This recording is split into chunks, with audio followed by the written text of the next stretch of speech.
Welcome to the Thought for Today with Monica Kincaid. Do you ever think about what would be said of you once you die? Have you thought about, what people would say at your funeral?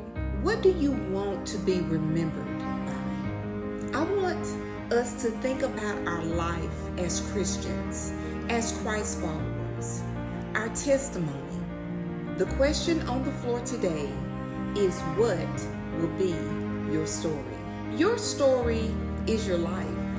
All that will remain of you after death is your story. In Genesis 19, verses 12, 14, and 17, two angels told Lot to leave Sodom. They specifically said in verse 12, get them out of this place, your sons-in-laws, your sons, your daughters, or anyone else. Then again, in verse 14, quick, get out of the city. The Lord is about to destroy it. And finally, in verse 17, run for your lives and don't look back or stop anywhere in the valley. Escape to the mountains or you will be swept away. Unfortunately, in verse 26, we read, but Lot's wife looked back as she was following behind him, and she turned into a pillar of salt. That was her story, disobedience. Acts chapter 8, verse 3, we read about a man named Saul of Tarsus. He was a Jew. He caused havoc on the church by imprisoning and even murdering God's people. You would think that this was Saul's story. After Jesus met and confronted him, Saul's life was completely changed. God had a purpose and a plan for him to reach and teach the Gentiles.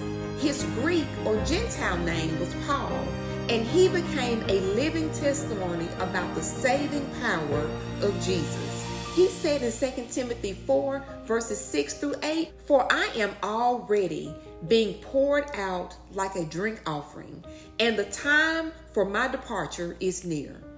I have fought the good fight. I have finished the race. I have kept the faith. Now there is in store for me the crown of righteousness, which the Lord, the righteous judge, will award to me on that day.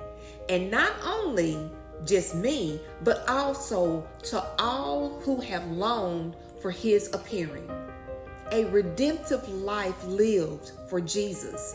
Y'all, now that was Paul's story. On today, you must ask yourself, what will be my story?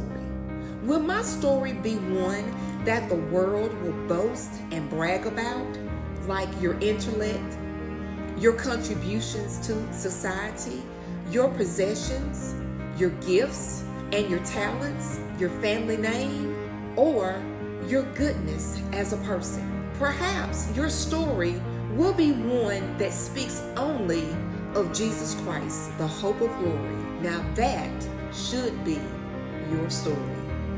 I hope and pray that this thought has caused you to consider your life as a Christian. May God's blessings overflow you as you ponder what will be your story.